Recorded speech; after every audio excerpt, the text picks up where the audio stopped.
Let me get this light on. Bling. And now we have light. Like creatures crawling, their dance start to rock in their masquerade. That's right, y'all. Trump, former teen. Yeah, we're going to get into this heading real quick. Let me get this camera straight. Y'all see, I'm already charged up and ready to go just because I'm here. I love it. I love coming to hang out with you guys every morning. This is one of the highlights of my life. I got to tell you. Let me see. I can get it much better. A little bit. Yeah, there we go. Let's do it like that. Wait. Let's do it like, try to get as much as possible. Yeah, that's cool for this morning. Let's go. I don't want to go too crazy. What time we got up there? All right, cool. Y'all know I got the bad eyes. I can't even front about that. But how y'all doing this morning? It's your boy Bugatti out NYC.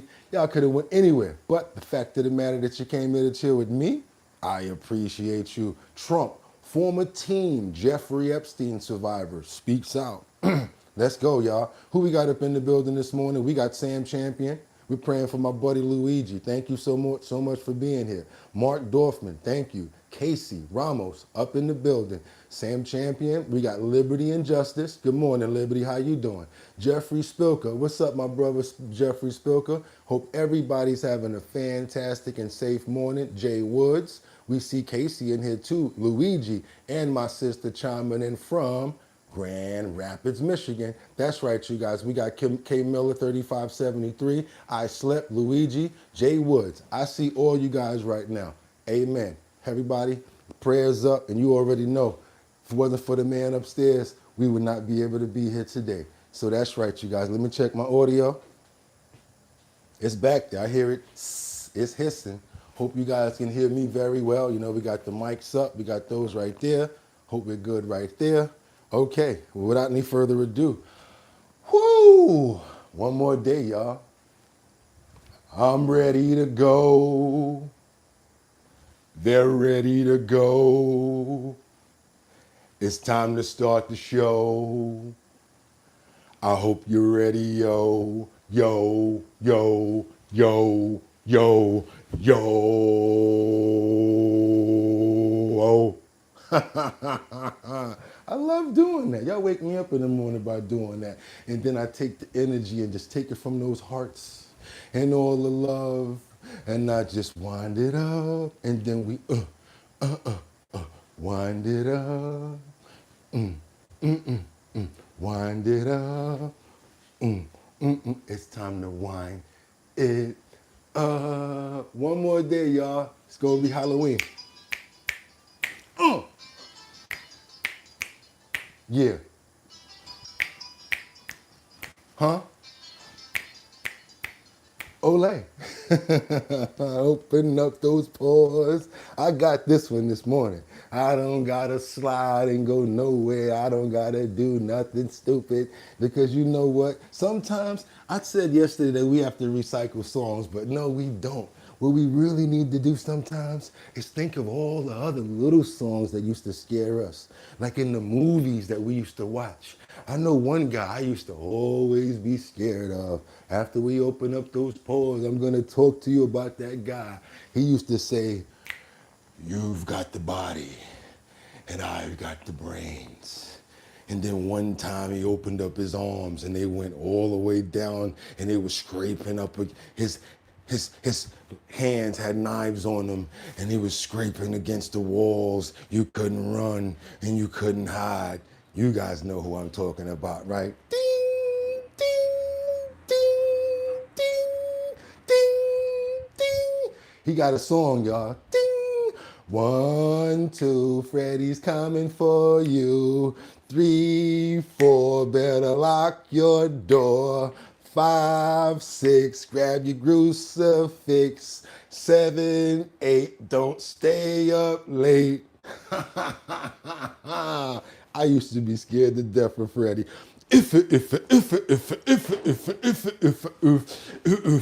Bump that B. It's Thursday the 30th. That's right, y'all. 2025. I'm your host, Bugatti NYC, and this here's our bottom line where we be talking about this and that and that and this and this and that and that. Where we be talking about this and that and that, and this, and this, and that just got me lit. You've got the body, and I've got the brain. Man, I used to be scared of Freddie, man. Come on now, tell the truth. Out of all of the scary men, I know we've got our Michael Myers, we've got our Jasons, but of all of them, I'll tell you guys the truth. When I see that man with that black hat, with that black and red striped shirt, with those fingers, with those knives on it, chill, chill, chill, I get really scared of Freddie. I'm gonna tell you the truth, even as a grown man. Tell the truth, y'all. Y'all see Freddie, y'all like this. Hey, no, how you doing? Bye. Hope everybody's having a fantastic morning. Let's get into it this morning. We got up in the building, Liberty and Justice. Give a couple more shout outs to Batty Lynn. We got Jay Woods. Thank you for being here this morning. We celebrating Halloween all month. That's what we've been doing. I've been trying to recycle, find songs and doing all types of stuff. But yeah, y'all know who I'm talking about. Let's get into it. Wait a minute. That's what I want, a story. That's right, Batty. Come through for your boy. What you got? My mom made me watch Freddie when I was little. I bet you yeah. Somebody said, Jason, I love that movie. Okay, this and that and that and this and this and that and that and this and this and that and that. What we be talking about? I'm thinking about doing that as a song, and I'm gonna let y'all do the hook. What we be talking about? I'm gonna let everybody say that on the hook, like, what we be talking about? And then I'm gonna be like this and that. And that, what we be talking about? It's gonna be crazy. We're gonna kill it. But yo, you know what? I'm just so happy to be here, happy to be alive and have another day above ground with all my people is here today. It's your boy Bugatti NYC, and like I always tell you, y'all could have went anywhere, but the fact of the matter that you came here to chill with me, I appreciate you. So guess what? I got a fully loaded clip. I'm not gonna waste you guys' time right now because I know what y'all want. Y'all want trending topics. Y'all want current events. Y'all want to know what's going on. So without any further ado, I got 5 on it. I need you guys to follow when I do this. So I'm going to make sure I do 5 at a time. I'm going to stack 5 videos at a time. Let's make sure that we stay on topic and stay on point in these comments. And then what else am I going to do? Let's get into these titles. It's time to go, y'all. One more day to Halloween, Halloween, Halloween. One more day to Halloween, Silver Shamrock. If anybody know what I'm talking about, put it in the comments, let me know. Let's go, you guys. What do we have? And last but not least, before we get into this great day, what do we have here in these titles? We have Trump. Former teen Jeffrey Epstein survivor speaks out. You know, there's been a lot of people speaking out, as well as Virginia Giuffre with the book, Nobody's Girl. But yes, we're going to get into it. I know you guys want to know about it, but guess what? You know I'm going to give you other news before I just dump that on you. So let's get into those other topics. What else do we have? We got Connecticut. That's right. First we had Detroit. Then we had Los Angeles. And then we had New York. Now we've got Connecticut that's preparing for SNAP benefit cuts that can affect over 300,000 families. That's right, you guys. It's happening all over the country. We got 2 more days, and guess what? Normally, yeah, the 31st is when those things hit, right? So on the 1st, people are gonna be able to know if they're getting their SNAP benefits or not. But I'm gonna be honest with you, they're already talking about, no, you're not getting it. That's why he's pointing like that, saying you are not getting your SNAP benefits next month. Last but not least, we've got the leader, Hakeem Jeffries, who says Trump is weaponizing hunger during this shutdown. Do you guys agree with Hakeem Jeffries? Do you guys believe in what he's saying? You know how we do over here yesterday? A lot of people were flaming me because they didn't like the way I was playing both sides of the coin. But it's only fair and it's the only right way to do it. And we got to be that way over here. So without any further ado, let me get to work, you guys. Let me get this audio up. I got clips to give you. And let's go right over to Trump as he acknowledged that he cannot and will not try to run for a 3rd term, which is what people are saying. But there is a strategy behind why he's saying it. Let's get into it, you guys. Let's go. President Trump and some supporters have teased headlines about a potential 3rd presidential term, but a lot of people hearing that say, is it bluster or just conjecture? Well, get this. On board Air Force One, this is what Mr. Trump said about that very subject. I have my highest poll numbers that I've ever had. And, you know, based on what I read, I guess I'm not allowed to run.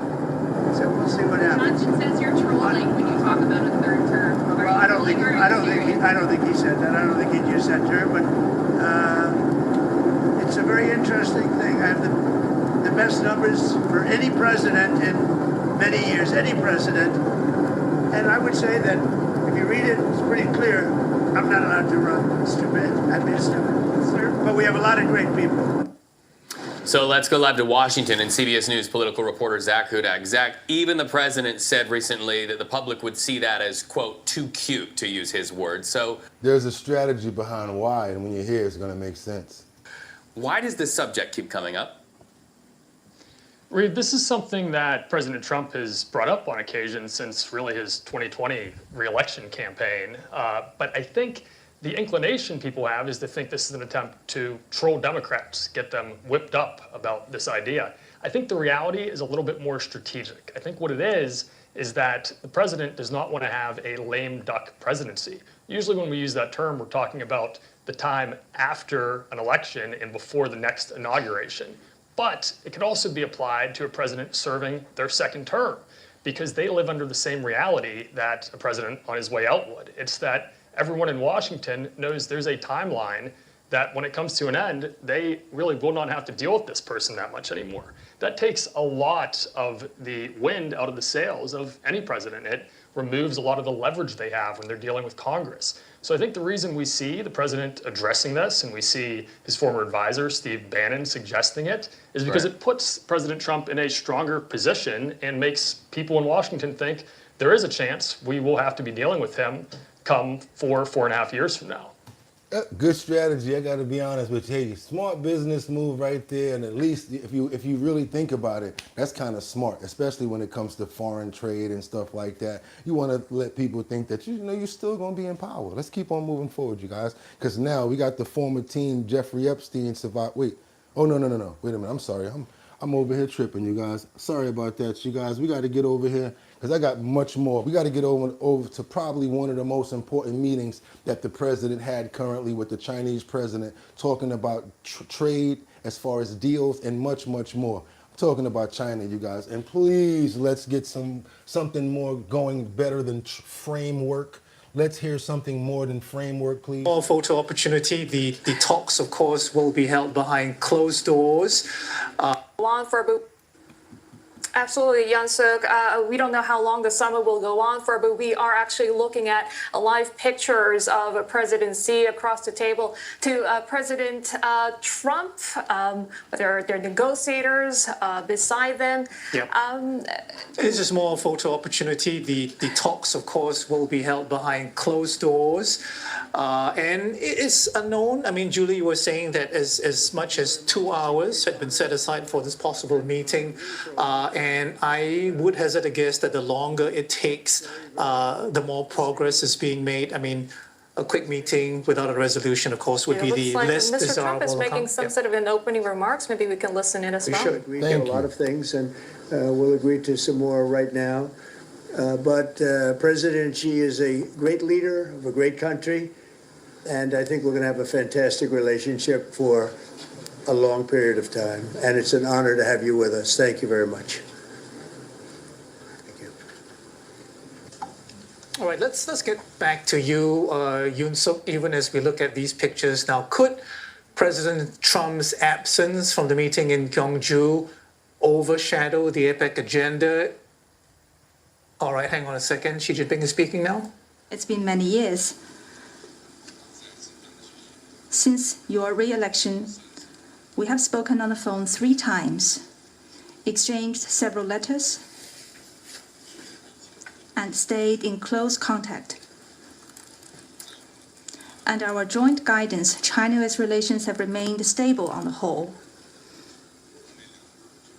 Given our different national conditions, we do not always see eye to eye with each other. And it is normal for the 2 leading economies of the world to have frictions now and then. And in the face of winds, waves, and challenges, you and I, at the helm of China-US relations, should stay the right course and ensure the steady sailing forward of the giant ship of China-US relations. I always Okay, we are talking. Please get it together. Let's get this TikTok thing going on. Let's get our soybeans popping.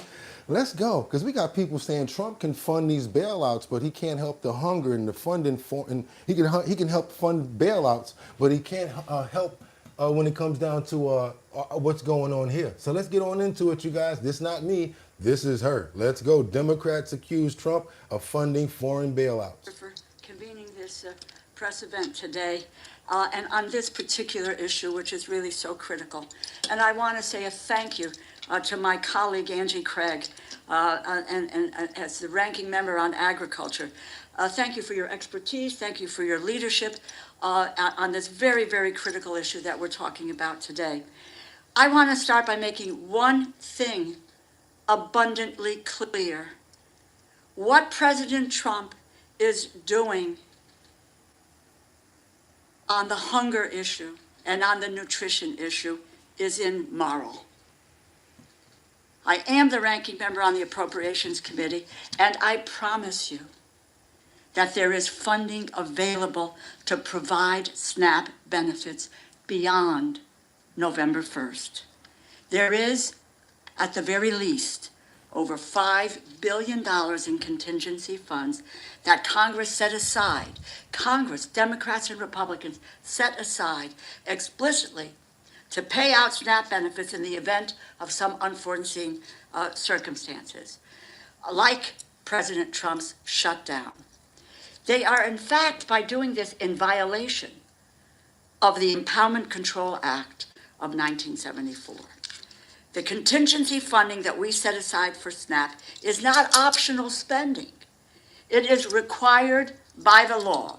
We appropriated that money for this purpose. The White House must spend it, and what they are doing right now, blocking these funds from going out, is illegal. As a matter of fact, on October 1st, they took $750 million from this fund to deal with paying benefits in Puerto Rico and providing administrative costs to other states. So they acknowledge that this fund can be used in order to deal with SNAP benefits. There's nothing stopping the Trump administration from making sure that every single one of the 42 million Americans, 16 million children, 8 million seniors, 4 million people with disabilities, 1.2 million veterans receive nutrition assistance in November. All right, you guys, we got to keep on going. You know, we normally just do 2 minutes, and that's what we did. We give everybody their 2 minutes around here. Get on over to the Federal Reserve, where the Fed is likely to follow September's forecast on the rate cuts. We're currently up to 13%. That's what the Fed rate is right now. I know you guys probably, a lot of people don't follow the Fed rate, but we probably need to start. You know what I'm saying? Let's bring in economic strategist Frances Stacy, wealth manager at Scarlet Oak Financial. Welcome to the show, Frances. Yes, good morning. Thank you. Good morning. We heard Alicia. The Fed is navigating, trying to bring down inflation, which is still above their 2% target, while also boosting a sluggish job market. What do you see on the horizon if we do, and probably will, see another rate cut? Yeah, I think that what they're going to do is they're going to take the dot plot from January. The dot plot is kind of an estimate of where they think rates are going to land. And that, the dot plot from September, that's an estimate of where they're going to land. So the dot plot in September sort of suggested another rate cut in October and then another one in the December meeting. So that's sort of what the market has priced in. And, you know, a departure from that, like she said, not getting a rate cut will probably cause a sell-off. And I think that Powell historically tries to do things that move markets the least and creates the least volatility. So the least volatility today would be 25 basis points. We're cutting it to 375 to 4. And we aren't as data dependent because we don't have data. The thing I'm really looking to see is if he makes any comments about what he's doing with the balance sheet. They're currently reducing it, and whether he stops reducing the balance sheet, that would be big. Well, he finally did it. Okay, you finally reduced it a little bit. Okay, well, maybe we can get a little bit more, and we can get a little bit of room and some more traction going on around here. Because it's hard out here for a pimp when you're trying to get him money for the rent that's coming up on the 1st, and it's right there.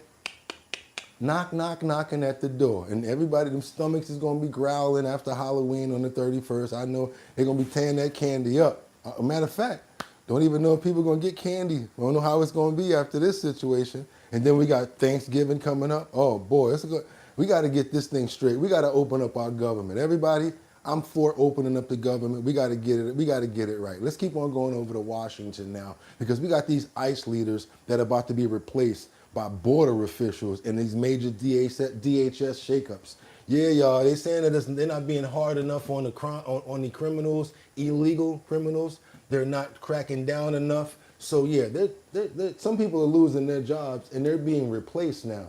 Check this out. Growing friction in the Department of Homeland Security is leading to a mass shakeup of ICE leadership over deportation tactics and priorities, according to 4 senior DHS officials. The overhaul affects U.S. Immigration and Customs Enforcement field offices in at least 8 cities and will replace many senior leaders with Border Patrol officials, marking an unprecedented power shift and exposing sharp divisions inside DHS over how far to go in ramping up deportations, the officials told Fox News. The rift comes amid growing frustration from the White House with the pace of daily arrests, according to a report from NBC News, which cites current and former officials. The changes are being driven by competing camps inside DHS. On one side are DHS Secretary Kristi Noem, Senior Advisor Corey Lewandowski, and Border Patrol Commander Greg Bovino, who have pushed for a broader and more aggressive approach, targeting anyone in the U.S. illegally to boost deportation numbers.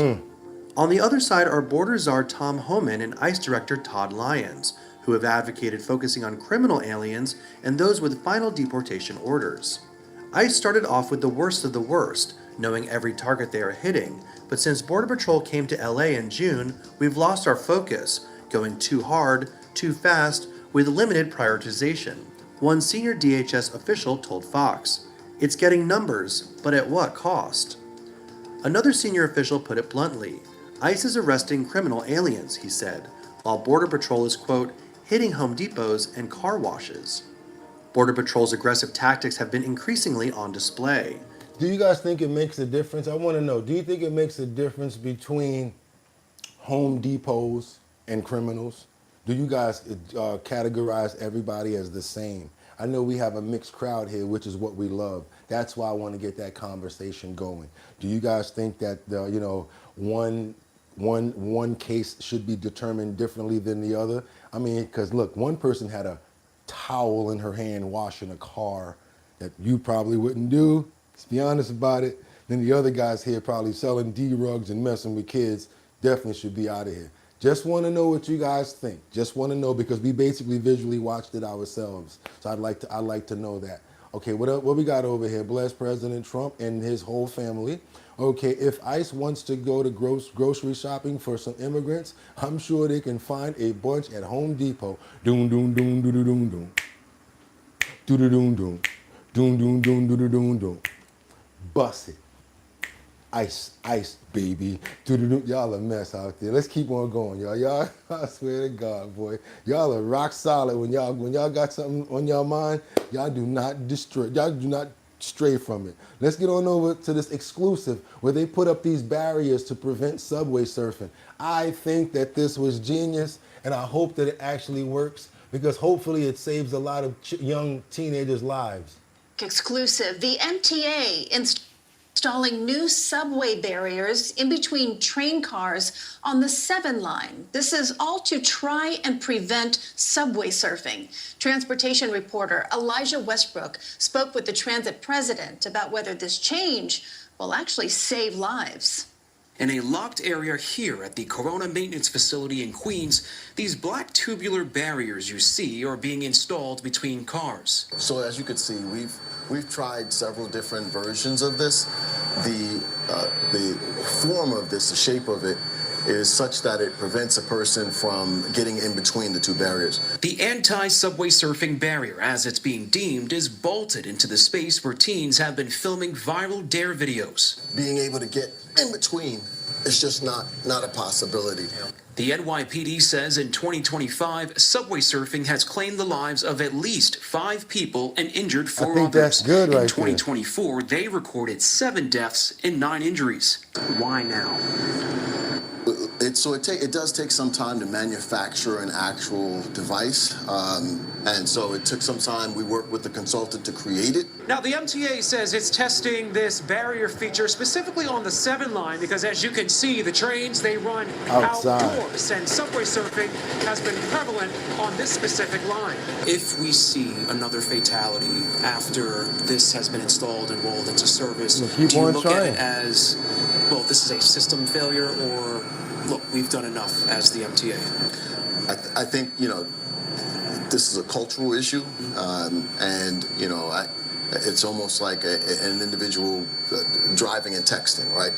The texting and the phone itself is not the issue. It is the cultural aspect of actually texting while on the phone and driving. This might, deter them and make it more difficult. Personally, I feel like if a kid wants to figure out how to get up there, they'll figure out a way. The MTA confirms the experiment is costing them $10 million to do the entire fleet. It has also plastered stations with these new Ride Inside, Stay Alive, Stark sketches. I hope that helps, man, because this is crazy. And another thing, they've been actually doing that video game for a long time. How many of you guys actually saw or played Subway Surfing, the actual video game? Used to play it on a video on Android all the time. I used to love playing that game, but you don't want to play with your life because at the same time, when the little man on the game, he loses, he comes back flying like this. We don't get another chance to start again, you guys. So let's be more careful out there. Hopefully we don't get kids trying to get through there and get stuck, and then it's really bad. How about they ain't think about that part, but it can happen. Double tap that screen, get those likes up. I really appreciate it. Hope you guys are appreciating the content that you're getting right now, because we got a lot more to get into. We got this with the SNAP benefits information to get into, because it's about to be halted amid the continuous government shutdown. Let's get into a little bit of SNAP information, you guys. You know what I'm talking about, right? One of our main topics, the food stamps. Well, tens of millions of Americans rely on SNAP benefits to pay for groceries, but those are stopping in November because of the government shutdown. News 12's Cecilia Dowd has the story on the potential local impact and how one nonprofit is getting prepared. We know there's a storm coming our way. We're trying to prepare and keep the community safe. With November's SNAP benefits set to come to a halt as a result of the continuing shutdown, Pronto of Long Island is getting ready. The Bayshore nonprofit has already had a jump in demand, with groceries seemingly more expensive than ever. So we're seeing a huge influx already, over 20% increase in the past month alone, and we're expecting more just based on the calls we're getting every single day. So we're trying to reach out to our partners, trying to raise more funds, and trying to get more donations as well for food. Daniel Cordero, a Pronto volunteer, said he's very disappointed with the planned November SNAP cuts. Food stamps has helped me and my mom go through sometimes, especially when we didn't have enough money at the grocery store. Cordero knows what it's like to worry about every penny. Food stamps have been very helpful in those split-second decisions of, do I really want to spend this money on the food or do I want to save it for a bill? There has been no indication the government shutdown will be ending imminently. At the end of the day, the longer it goes on, the harder stuff gets for everyone else around here. Governor Hochul announced she's fast-tracking $30 million statewide in food aid. Cecilia Dowd, News 12. And what does that food aid mean? Do they mean that they're going to shift that money to the food stamp people, or are they going to just shift it to some food aid and you got to go somewhere to get it? Thank you. We need to get a little bit more into that, but let's keep on moving forward, you guys, because now what we got this ID'd alleged ooter in the inland high-speed motorcycle pursuit. We got this guy he's been identified. You know, you guys, we've been following this story about the motorcycle that got away, and then he had pow-powed someone, got on the motorcycle, tried to get away from Rancho Cucamonga, the police officer that he pow-powed, and then after that, they got him. I want you guys to get this information right here as far as updates on who that individual was and what led up to this situation right here. Let's go, because we got the identification on the ooter. Can't say that word, the one that I'm trying not to say. New information this afternoon after a San Bernardino County Sheriff's deputy was shot and killed yesterday by a suspect who fled on a motorcycle and violently crashed on the freeway. KTLA 5's Lauren Lister live in Rancho Cucamonga with the latest developments. Hi, Lou. New at this hour, San Bernardino County Sheriff's Department has identified that suspect. His name is Angelo Jose Saldivar, 47 years old, of San Bernardino. They tell me he'll be booked on suspicion of murder once he gets medically cleared. He is still in the hospital. And this is the scene, quiet today, but this is where that suspect is accused of gunning down a sheriff's deputy who was responding to a domestic violence call about 24 hours ago. And look at this. Here is the photo of that slain deputy who is being mourned and remembered today, identified as 28-year-old Andrew Nunez. His aunt telling me via text the family is heartbroken over his loss, calling him a loving father, devoted son, cherished nephew, and loyal friend. He leaves behind a 2-year-old daughter and a pregnant wife. Damn. The incident started just after 12:30 Monday when officials say he responded to a report of a man with a gun threatening his girlfriend on Hollyhock Drive in Rancho Cucamonga. The San Bernardino County Sheriff says the responding deputies were fired upon as soon as they arrived. Deputy Nunez shot in the head, taken to the hospital, but didn't survive. The suspect took off on a motorcycle, then triggering a frantic pursuit on the 210 freeway, ending with a wild crash. It was shown live on KTLA. A sheriff's deputy in his own car forced a collision with the suspect. The suspect was airlifted and is in stable condition. A neighbor described what it was like when she witnessed the aftermath at the initial scene. I came home yesterday on my lunch break from work, and I pulled up right as they were pulling the deputy out into the street, and they were giving him CPR, and they said he was going into cardiac arrest, and they took him off, and then we got pushed into a neighbor's house, and we weren't allowed to leave for a little while.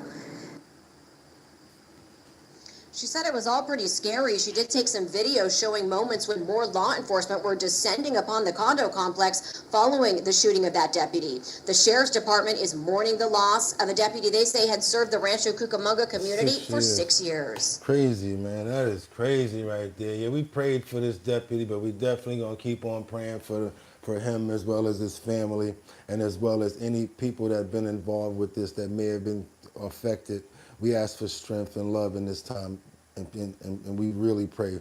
Amen. Serious situations going on right now. Somebody in the comments said America is circling the drain. It's crazy out here right now, ain't it? Got to keep on moving forward now to who? Leader Jeffries, who's trying to say Trump is weaponizing hunger during this shutdown. Let's keep on going, you guys. Let's go. With that last meeting that you had in the Oval Office, which was about this government shutdown, hasn't been a meeting since. There's been no attempt to solve the problem since by Donald Trump or the Republicans. And Donald Trump taunted you with that hat. And you cut to today, and there's Speaker Johnson trying to end this subject, trying to make it clear that there's absolutely no possibility of Donald Trump running for a third term, while Donald Trump still plays that game publicly. Do you see the Johnson move as an attempt to just completely shut this down for strategic reasons, that Trump is probably helping you elect Democrats with that kind of talk? Yeah, it seems to me, Lawrence, that Johnson understands that the second Trump term has been a national nightmare, and the notion that the American people will have to experience more of what they are dealing with right now. Largest cut to Medicaid in American history, Republican health care crisis, threatening to starve children and seniors and veterans by cutting off SNAP. The fact that costs haven't gone down, they're going up. The assault on all of the things, the American way of life, law-abiding immigrant families, democracy itself, the rule of law. It's all a nightmare. Now, Donald Trump tries to distract, as he did in that meeting, by dropping those hats in the middle of the meeting randomly in front of myself and Chuck Schumer. We were there to talk about the fact that Republicans are gutting the health care of the American people, and as Democrats, we would not support it. And I think Johnson wants no part of this subject because he knows the more talk of Trump and a third term, the more disastrous it is for Republicans electorally. So you mean to tell me he put cups of Coca-Cola up there with Trump 2028 hats when they had their meeting? Oh boy, I don't know what to say about that, but do y'all see that? Do y'all see that? Oh boy. Okay, what y'all got for me over here? Timu Obama. what's that taunter in chief, living rent free in their heads. Did you see that right there? How many people, you saw that, Casey? He had the Coca-Cola inside the cups with the 2028 hats. And the reason I'm showing you that after prior is because we know what he's doing. He know that he can't run again, but he's doing stuff like that. Keep on moving forward. I'm just showing you the news the way that we show it. We got this migrant, number 6 offender, deported from the UK after being mistakenly released. Guess what? He got locked up and they ain't letting him out. Watch your head. We ain't do that in a while. Yeah, because that's what he was doing. Because they got him. Let's go, y'all. We going to the UK and we going to praise God and be thankful that they got this numbskull up off the street. We got a little commercial we got to get past, but we gonna get to it. I feel I may have entirely misunderstood. I already know because that they forced this commercial, boy. They don't play around with this one. For me. All right. You good? Thank you. Here in the UK, the Home Office has confirmed that Hadush Kebatu, the migrant sex offender who was rearrested after going missing last weekend, has been deported from Britain to Ethiopia. Kebatu was convicted of sexually assaulting a 14-year-old girl and a woman in Epping, that's east of London, while living in an asylum hotel, but was mistakenly set free by prison staff last week. He was then found by police in North London on Sunday. We've also heard from the British Home Secretary, Shabana Mahmood, who has said she has pulled every lever to deport Kebatu and remove him from British soil, adding she is pleased to see the child sex offender deported. I would rather him go to Yale, and I'm not talking about the college. How about we send him to jail for about 15 nice years until he get nice and old, and then we let him out? What's wrong with that, you guys? They don't say, yeah, 6 offender, but you didn't report that you was out there. They need to give him some jail time. That's how I look at it. Let him get some jail time, and then we can deport him. Deport him. We can deport him. Because I know a lot of people in the comments, they looking at me like, nah, Bugatti, that's a wood chipper right there. They said 14 years old. Let's put on the slow wood chipper for him. I ain't even got to look at the comments. I already know what, yeah, I see it. I already knew as soon as I turned my head, it said wood chipper right there. I already know how y'all get down. Y'all do not play. Y'all just like me. Let's go. We're gonna keep on moving forward and getting this information out. Hopefully you guys are double tapping that screen to get those numbers up, because we're looking like Hunter Biden. You know how I normally do it, right? Hunter, I can feel it. Biden. Doom, doom, doom, doom. Them numbers is looking real cracked out over there, you guys. Come on now. Y'all know it's hard out here for a pimp. So I try not to hit your pockets up too much because we got a little bit of Boostello in the kitchen. And I know tomorrow payday, so maybe y'all will be a little nicer. But over here, can we get a little more likes going? I'm just asking. I really would appreciate it, because we got about 800 people in the building, and it's just really not justifying the means. I'm not even going to be forceful about it. I'm just asking. If you guys could look out, double tap that screen, I would really appreciate it. And that would let me know that you guys appreciate the content. Let's get on over to Washington with Biden and the auto pen scandal. It's heating up, you guys. I know you probably don't want to hear about this, but they're going into uncharted territory with this. What, you want to hear a little bit more about this stunted up real quick? Let's get a little bit more of this information here. Let's bring in our chief political correspondent, Henry Zessman, who's live with us from Westminster. Hi, Henry. What more do we know of the deportation overnight?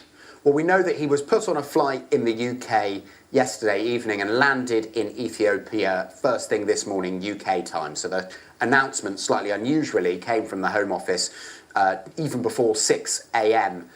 Here in the UK. And I think the fact that they wanted to get it out there straight away speaks to what a significant case this had become in the UK. Twice over, really. First in the summer when Hadush Kebatu became, I think it's fair to say, pretty notorious because he was living in a hotel in Epping, a hotel that was housing asylum seekers, as you say, east of London, at the time that he committed these offences for which he was later convicted, sexually assaulting a 14-year-old girl and also a woman. But then it also became especially high profile just in the last few days, because on Friday he was accidentally released from prison.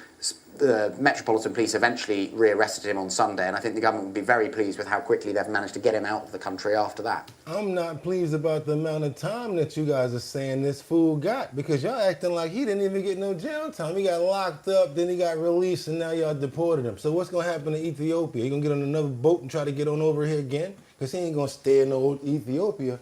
Oh my God, people are just so stupid. That was dumb. I don't care what nobody say. I think that was really stupid. That's a stupid story right there. They lucky I don't work for them. I'd be like, no, we're gonna give him 15 years. Let's take him to court. Okay, LOV, Black Love says, okay, I haven't been this many protesters since the civil digits movement and the protests against the Vietnam War. That speaks alone the atmosphere of America. Thank you so much for your super chat. I wish I could read that better, but thank you so much, everybody. Thank who's that?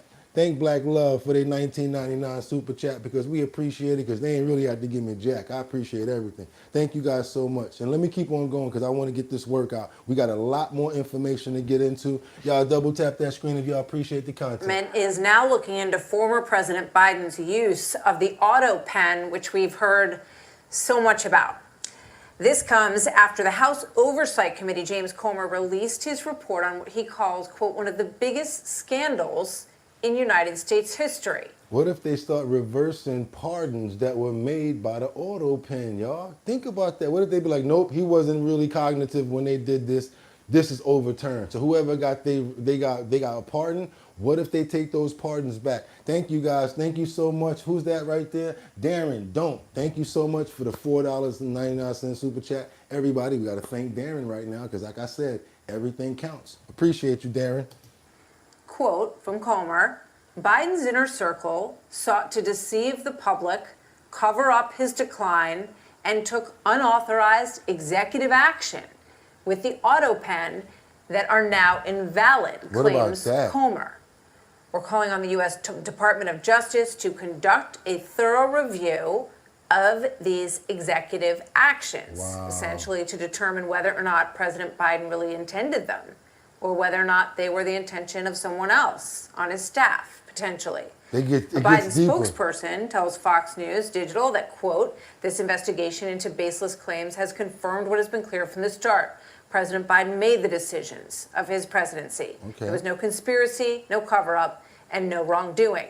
Senior national correspondent Aisha Hasni reporting live from Capitol Hill. Aisha, good to have you here. Pretty stunning in the tease there to see those comments by Tom Donilon, one of President Biden's closest advisors, and also by Ron Klain, his former chief of staff. That's right, Martha. Good to see you. There's more coming down the pipeline, but just wanted to say that we are entering into uncharted legal territory here, with Republicans now urging the DOJ to cancel any of these pardons that were made via an auto pen. It's raising a lot of legal questions here. What if Hunter's pardon is made by auto pen? He wasn't in charge. He wasn't running the show here. And then a number of their high-level aides coordinated a cover-up of the president's diminishing faculties.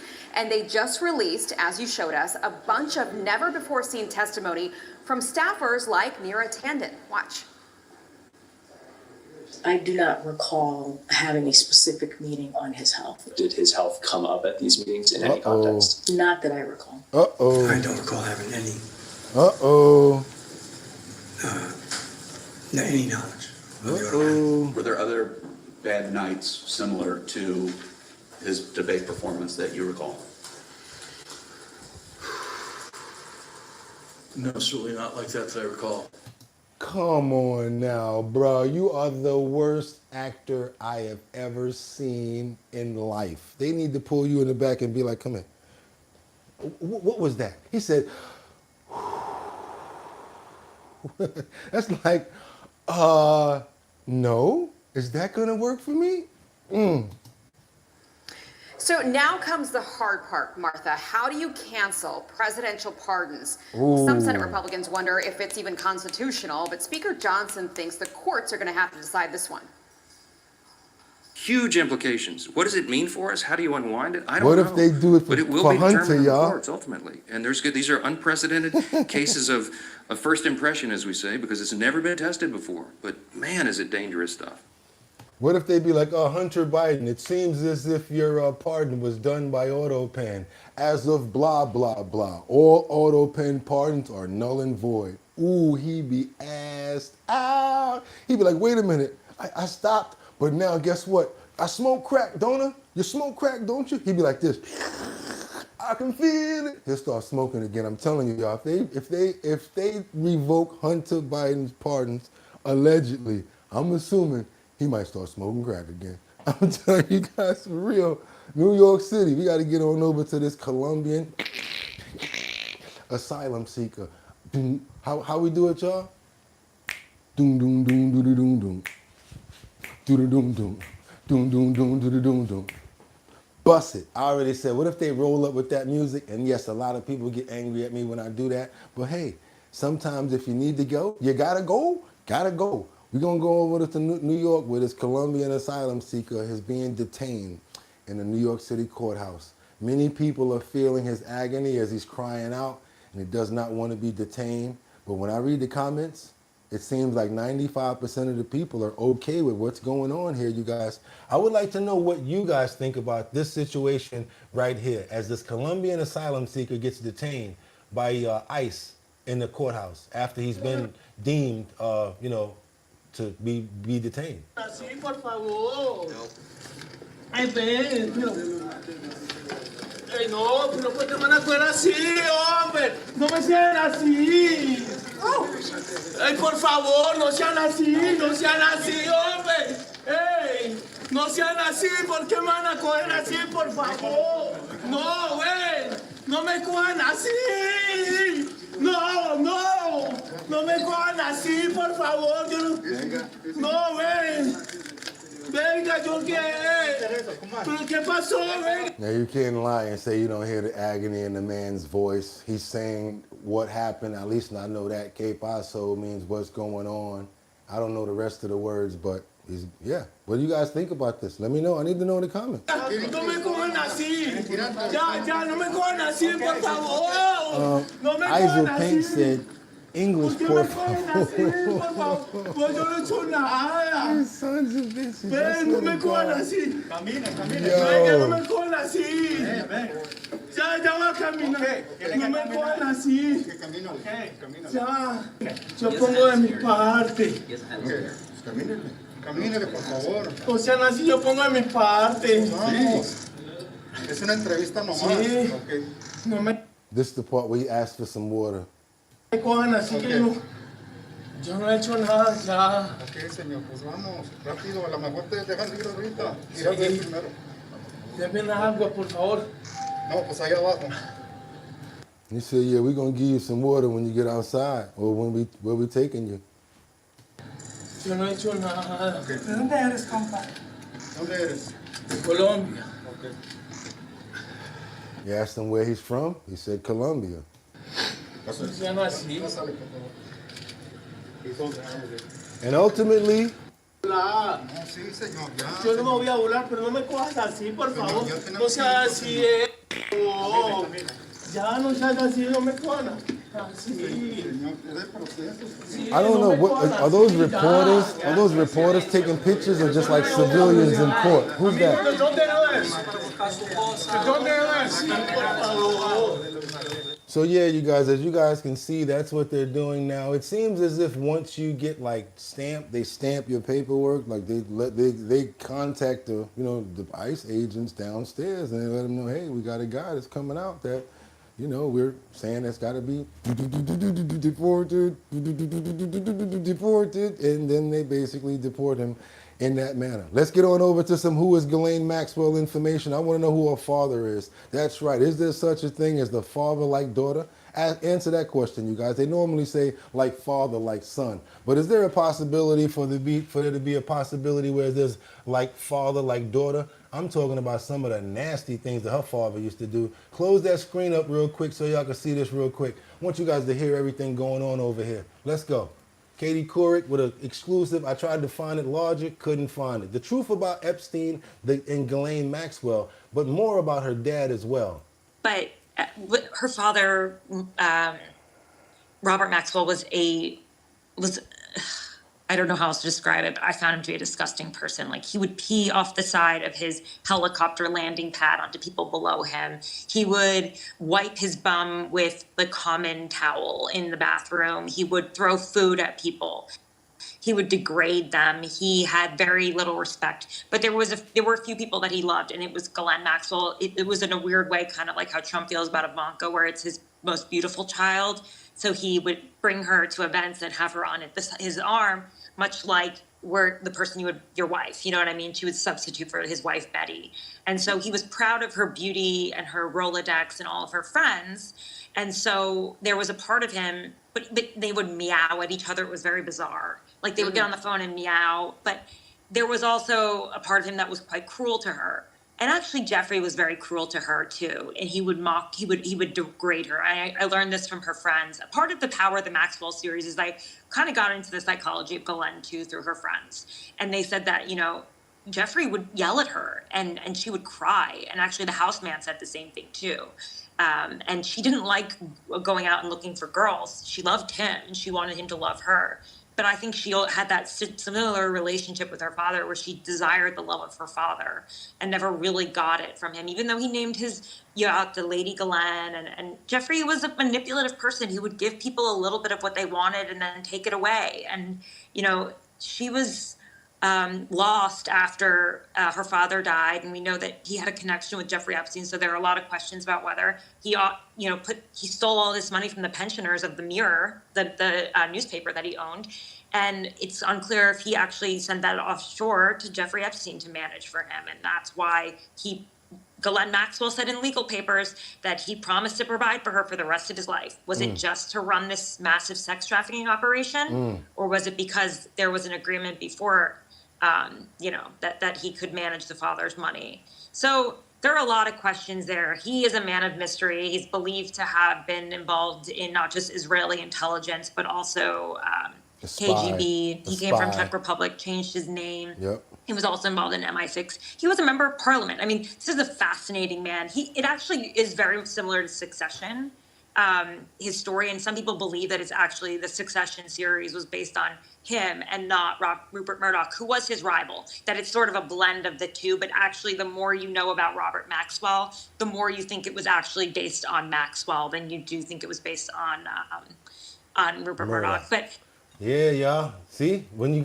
have to peel the layers back of the onion. That's how you do it. We go everywhere, and we go back years sometimes, because you know how it is. I could tell you some information right now, and 5 minutes later, it's going to get back to me all messed up, all different. But when you go back to those reports where real people were talking about stuff, that's when you really get it. Let's go to some revelations during this interview from jail where Ghislaine Epstein released a bombshell. And if you heard what this prior person said, they said that she loved him. She wanted him. And then all of a sudden, that's why I keep on telling you guys, you remember the part about how she always says Epstein, and she doesn't say like Jeffrey, she doesn't say his name. That's a PR tactic to distance herself from him, to try not to get the time and just throw everything on him. He's already locked, he's already gone, so let him eat all the charges and everything like that. She's trying to distance herself from him.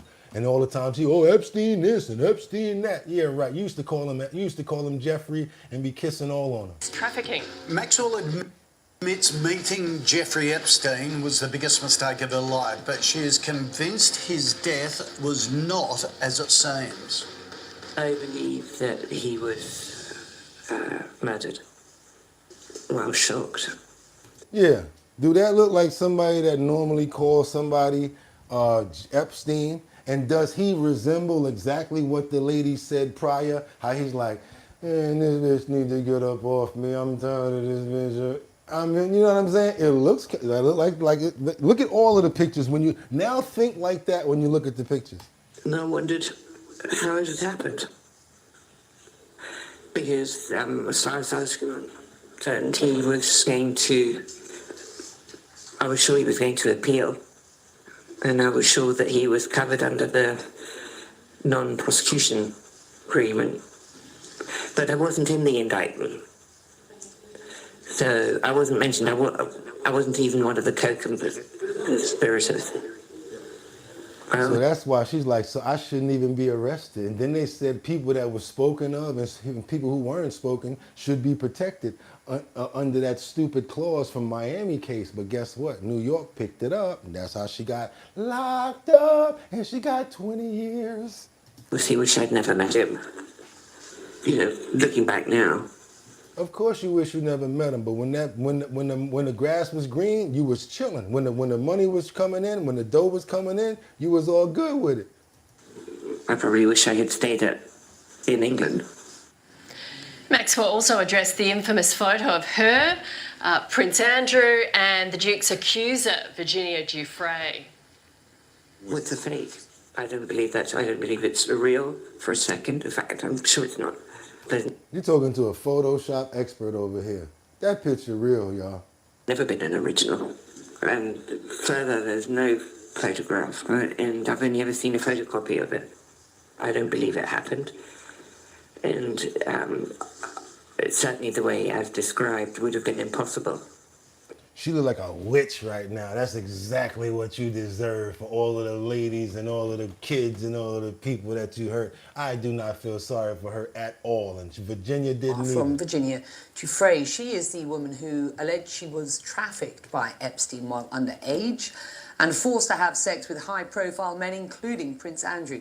For his part, Andrew has always denied Giuffre's allegations. Well, she died by suicide. Allegedly.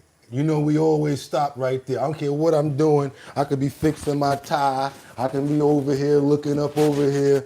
We say allegedly over here every time we hear that crap. We think 007 because a lot of money's on the deal. Money on the line will get you out of here, for real. Earlier this year, Giuffre's co-author says another powerful man came up. I ain't gonna let down. Thank you so much for that super chat. I appreciate you. Thank you so much. Did she mention President Trump at all? She actually mentioned Trump too. I forgot about that. But in what sentiment did she mention him? Let's go. And forced to have sex with high-profile men, including Prince Andrew. For his part, that picture looked real to me. Andrew has always denied Giuffre's allegations. Well, she died by suicide. Earlier this year, Giuffre's co-author says another powerful man came up in their conversations. Have a listen.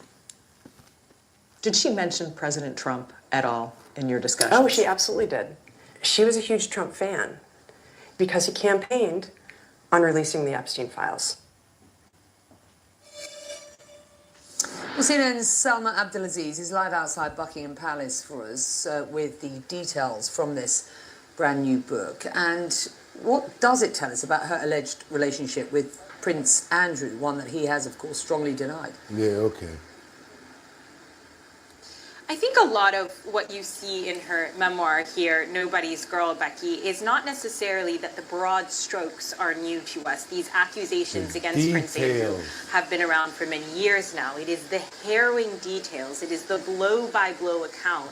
I put that book down like 6 times. I mean, I was like, damn, she can't even turn a corner without somebody trying to bother her. That sends shivers down your spine. She describes the first time that she was meeting Prince Andrew being told, allegedly, in her words, by Maxwell, that today, like a Cinderella, she would meet her Prince Charming, and that they went out shopping that day. And that she very specifically picked an outfit that was these sparkly jeans with a pink top because she was a teenager. And she wanted to wear what teenagers do. And she looked at the outfit and thought that's something that Britney Spears might wear. And to now know that outfit and remember that infamous image from 2001 that was published across British tabloids, allegedly, again, of her and Prince Andrew, you get an understanding of just how young she says she was at the time. And she also doesn't like the Louvre because she says that's where she met with him. You know where that robbery just happened? In this book, she announces everybody else loves the Louvre, but me, it's a little different from me because that's where I actually met the person. Prince Andrew came up behind me as I was looking at all of these jewels and everything like that, thinking like a princess would or whatever. And you know, the rest is history, you guys. We got to keep on moving forward. Last on this agenda, we got a former teen model rewinding, bringing some information back up to date from some people that actually dealt with the situation. in our header. Former teen model who describes Jeffrey Epstein's number 6 abuse. Number 6 abuse. Let's go. For years, they stayed silent. You're like, I'm just not going to say anything because that's what he told me to do. I didn't want to say that I'd been part of something, that I felt shame. 6 women speaking out to Savannah, saying they were all sexually abused by Jeffrey Epstein. By the time I was being raped, it was too late. Do me a favor, y'all. I really would appreciate if you're appreciating the content. I'm not asking you guys for any money. Just please, trying to get this information out in depth. We go real hard over here. You see how we do it. Trying to get those likes up. What that does is it gets more people over here. How? Because when YouTube sees the likes, what they do is they send up a notification, and that makes more people come over here. Don't believe me? Watch what the comments say. It's going to say, what's going on over here? And that's because you hit that like button, YouTube sent up that notification, and somebody saw that and said, what's going on over here? Don't believe me? Hit the like button and watch. Do me that favor, y'all. Let's keep on going. Anushka DeGiorgio now sharing her story for the first time on television. She was a teenage model from a well-off family in London when she says she met the wealthy financier. Jesse. I was involved in that kind of lifestyle growing up. And so I thought I could cope. And I thought I could handle it. She says the abuse lasted several years. When Jeffrey would see me, he would physically shake because he wanted to get at me. Virginia Roberts Giuffre tells a similar story, which she has described in court paperwork, of grooming and intimidation at the hands of Epstein and his inner circle. She says Epstein not only sexually abused her, but directed her to have sex with other powerful men, including Britain's Prince Andrew. Giuffre says she was 17 when this photo was taken with the prince. Before, she says, he abused her, telling Savannah, He wasn't rude or anything about it. He said, you know, thank you and Harlem. some kind of soft sentiments like that and left. Buckingham Palace tells NBC News in a statement, it is emphatically denied that the Duke of York had any form of sexual contact or relationship with Virginia Roberts. Any claim to the contrary is false and without foundation. Prince Andrew has repeatedly denied Giuffre's allegations, after Epstein's death telling NBC News, at no stage during the limited time I spent with him did I see, witness, or suspect any behavior of the sort that subsequently led to his arrest and conviction.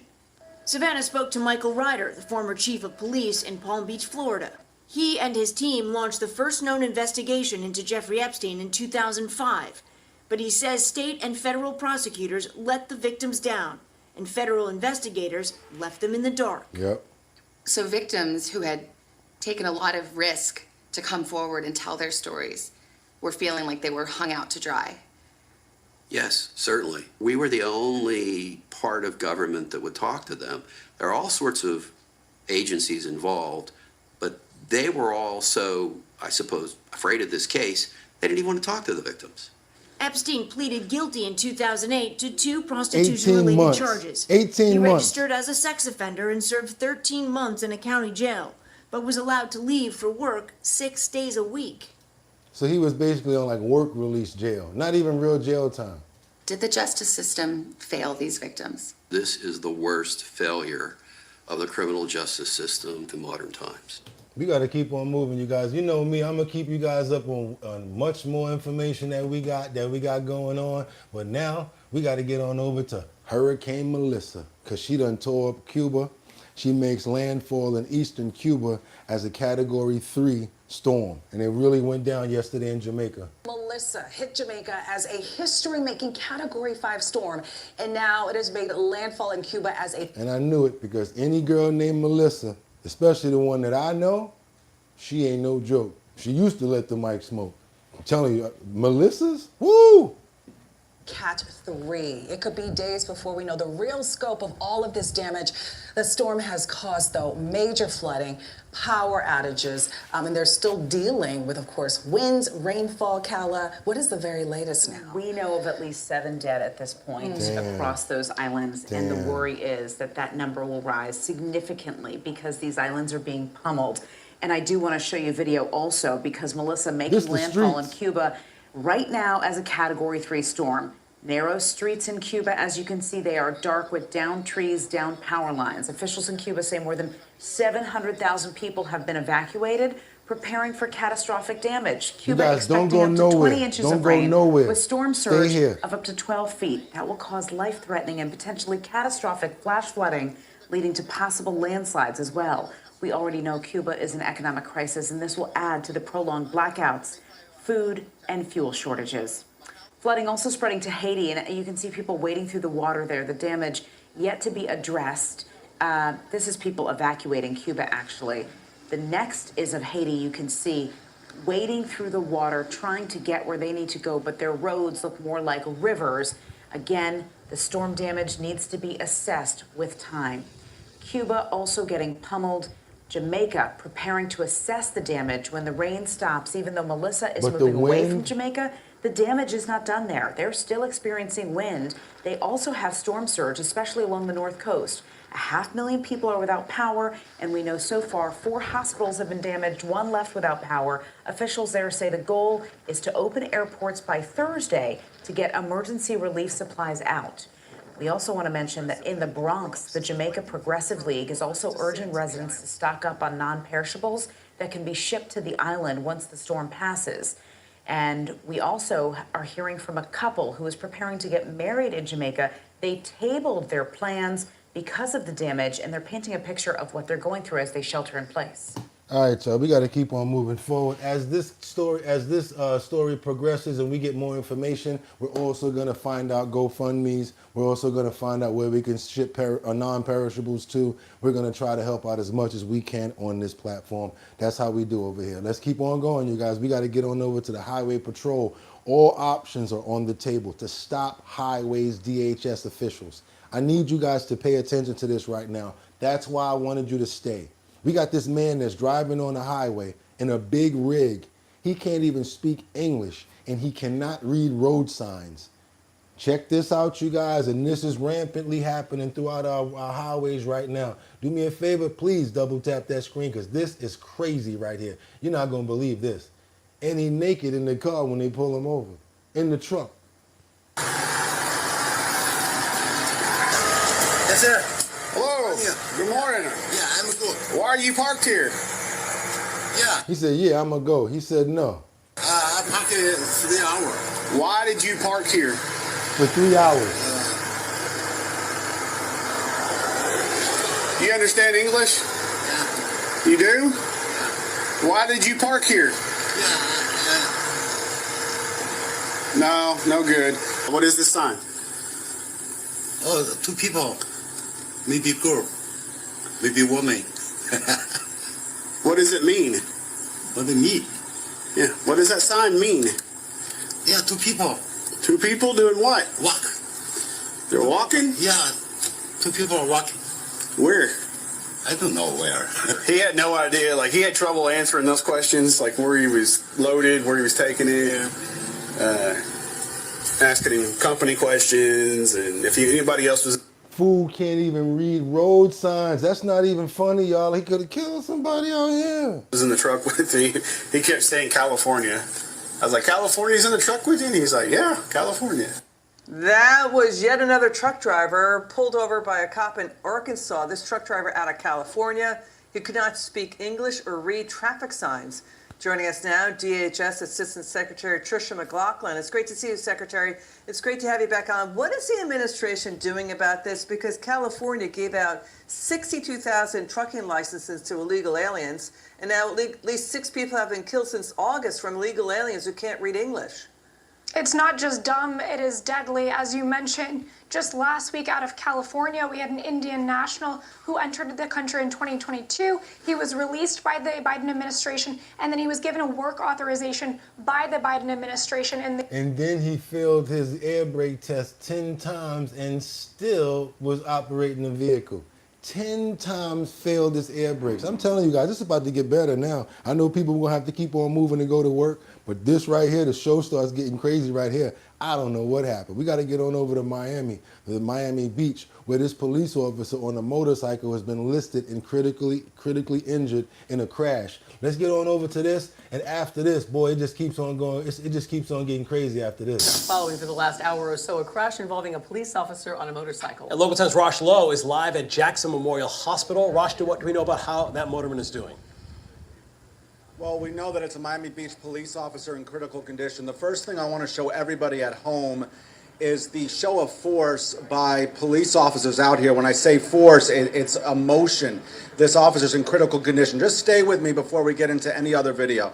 I want to first show you this scene of all the motormen that are out here. This is right outside the Rider Trauma Center. And let's go on a little walk here. I wanted to do this. Let's walk over here, because I wanted to show you Miami-Dade Police, Miami Beach Police. I wanted to show you the scene outside the Rider Trauma Center. Now, I'm going to read you a tweet, or what's on X, from Miami Beach Police as you look at this. Look at this scene here. Okay, Miami Beach Police saying today a Miami Beach police officer, motorman, was involved in a traffic crash along the northbound lanes of Interstate 75 in the area of Northwest 138th Street. Our officer was airlifted to Jackson Memorial Hospital's Rider Trauma Center in critical condition. The Florida Highway Patrol is leading the investigation. Okay, so here I am. We're live. This is 18th Street, just to give you the perspective, outside of the Rider Trauma Center. And you can see here police officers, look at this, from all different departments, Miami-Dade Sheriff's Office, Miami Beach Police. We saw several officers out here. And what we want to do at our show is we want to show some love and support for that officer that's down right now. We want to hope that he pulls through out of critical condition and has his life to be saved. We want to ask that today in Jesus' name. I'm sorry. We want to ask that today. Amen. I don't do that no more. I had to change that up. Somebody in the comments say, why do you say in Jesus' name? And you were right, so I don't do that anymore. And thank you for, putting me on point. I'm not supposed to say the Son, I'm supposed to give the love to the Father. Let's keep on moving forward, you guys. And it don't take me long to figure it out and get it right.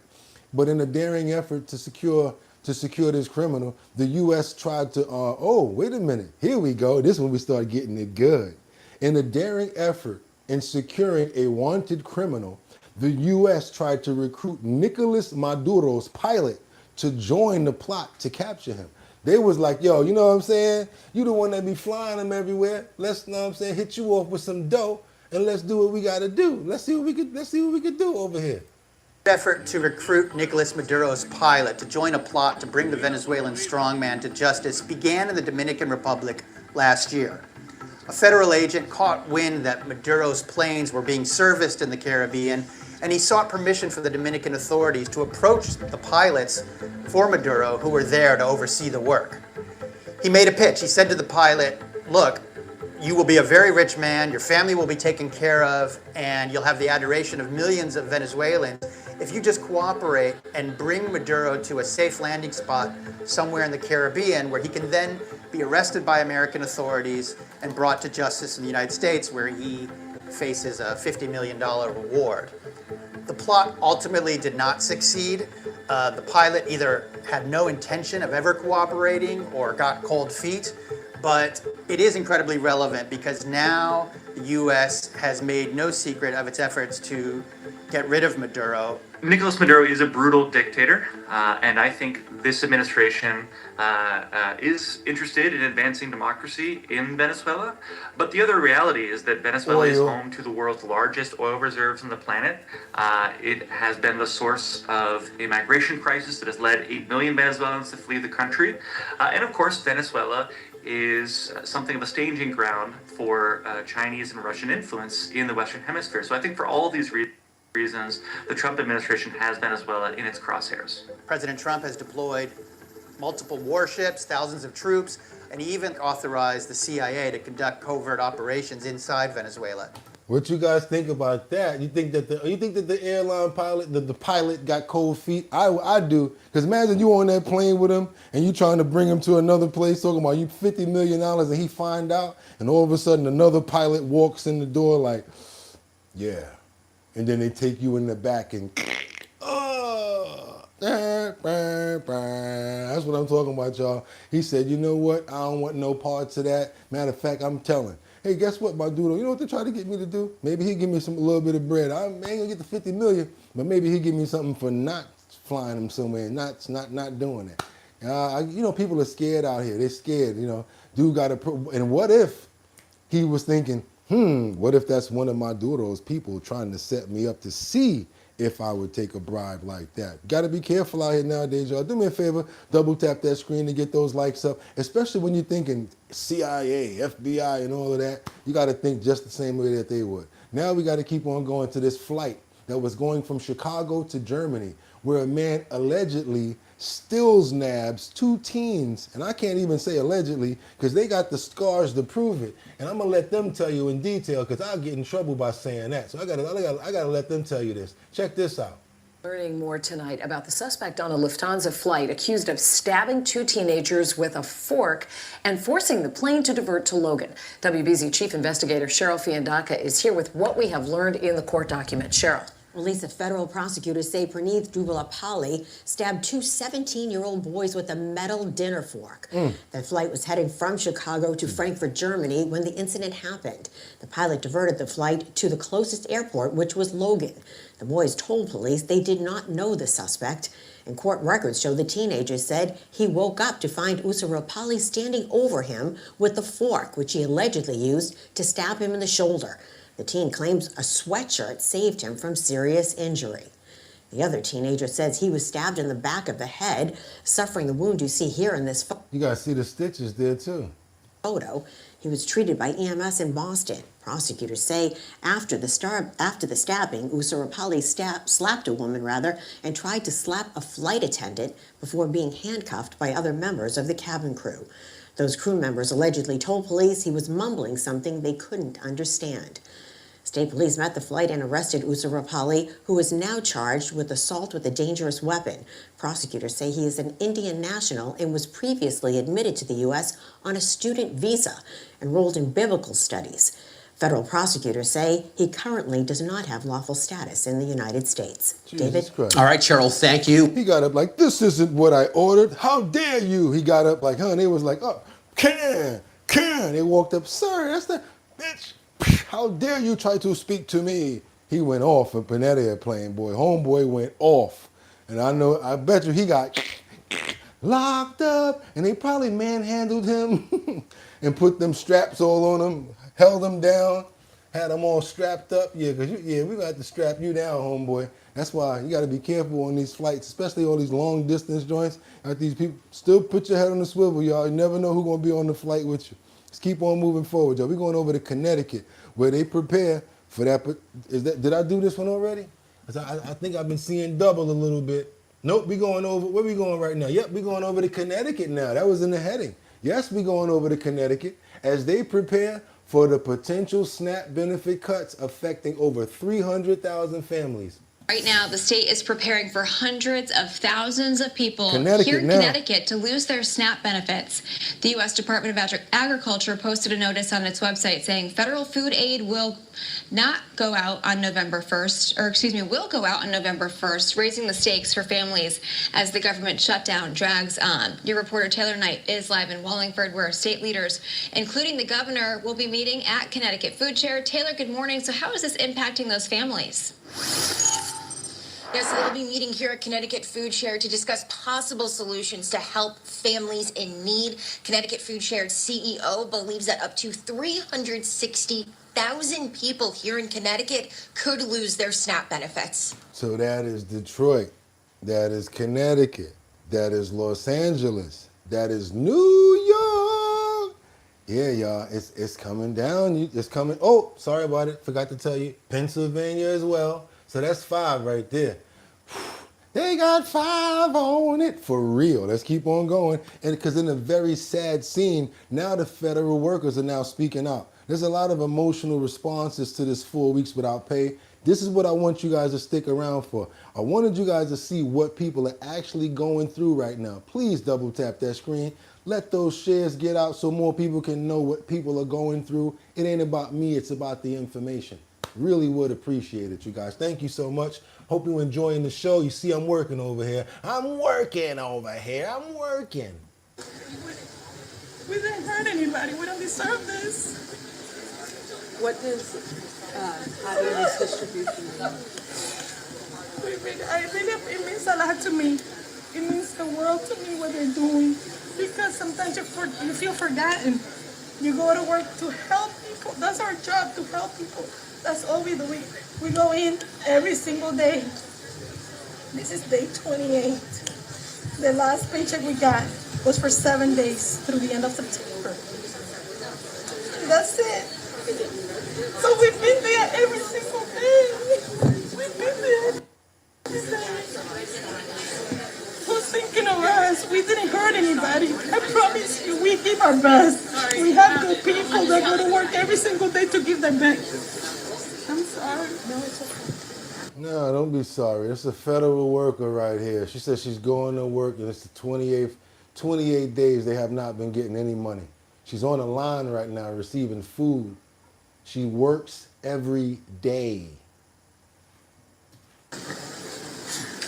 Is there a fear that you won't be able to pay the bills, pay for the roof over your head? This is New York City. Yes, the mortgage has to be paid, the schools have to be paid, and now we don't know if our insurance is going to cover us because we're getting letters from the insurance that they parting ways with the federal government because of the situation right now.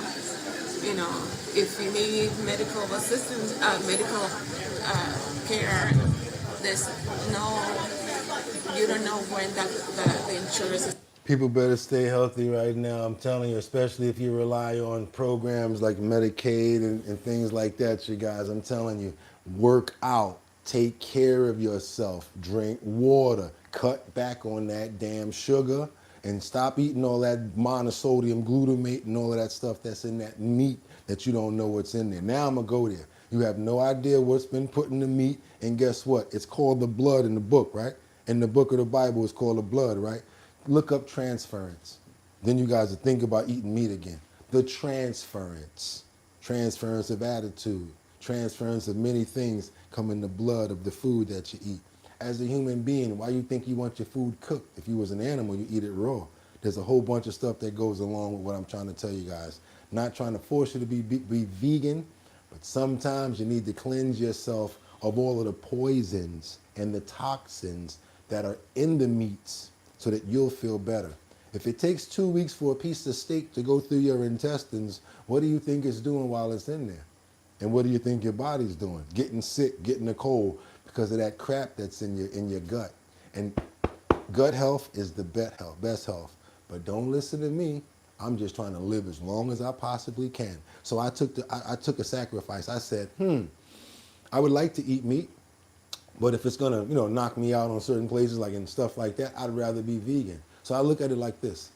I smell a burger because I still remember how it smells and I remember how it tastes.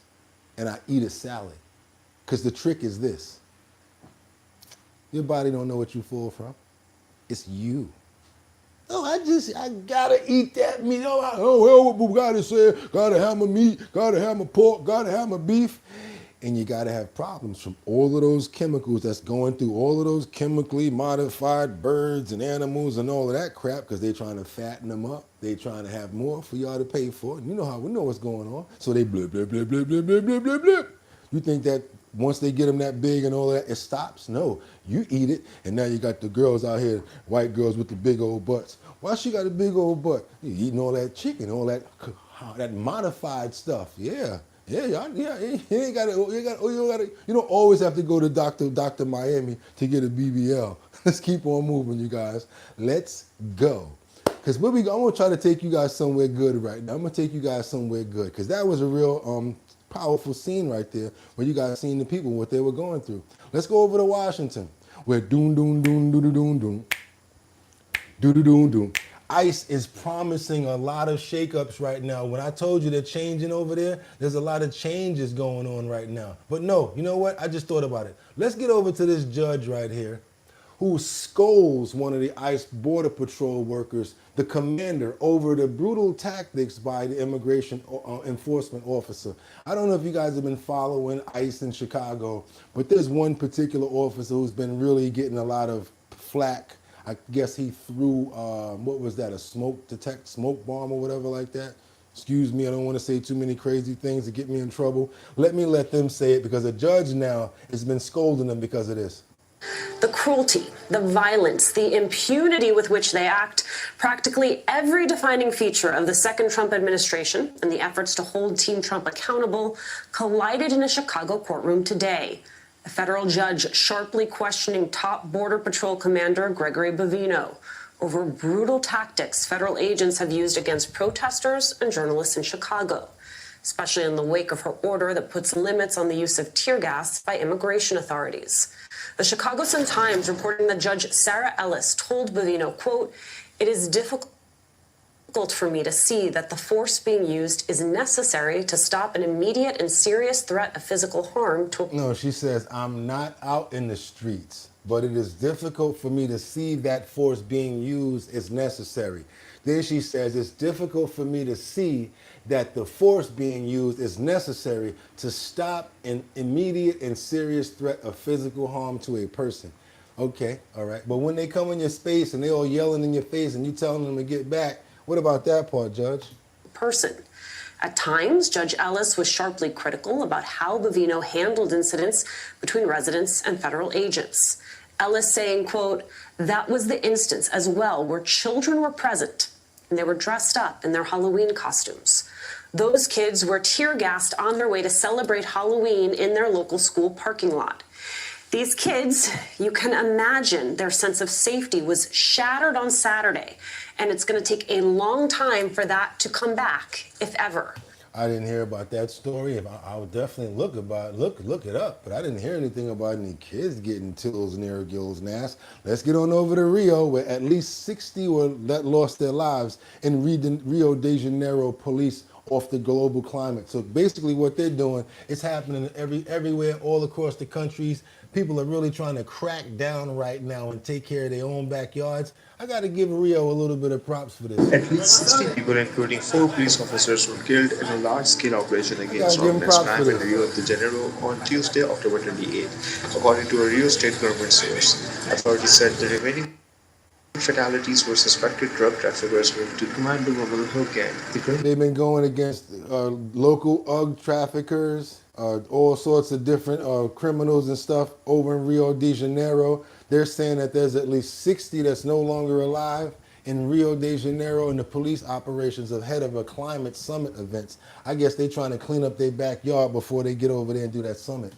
The government described the raid as its largest ever, with 56 arrests made and 250 warrants issued. Clashes disrupted around 50 health and education facilities, while bus routes were diverted due to gunfire. The operation comes ahead of next week's C40 summit and Prince William's Earthshot Prize, both leading up to Brazil's COP30 summit. So Brazil earlier, and now we're seeing Rio de Janeiro doing the same thing. They cracking down around there, yo. I guess they trying to be cool with Trump after all, right? They want that news to get out. Look, we're doing stuff over here too. Can we get help? Hey, you gotta do what you gotta do. Let's get on over to this supersonic jet that could cut the commercial air travel time in half. You know, I don't like going to Las Vegas, but if I can get to Las Vegas in 2.5 hours, I might want to do it. But do I want to do it? Because, you know, a person like me, I'm thinking like, what about traffic in the air? Air traffic, that's right. Plane going that fast, another plane might not be able to get out his way unless y'all got the whole map and everything laid out. I'm sorry because the way that I think, but yeah, I do think like that. I got to think on all the chords right here. So let's get on over to not the Concorde, but a new supersonic jet that makes a historic test flight.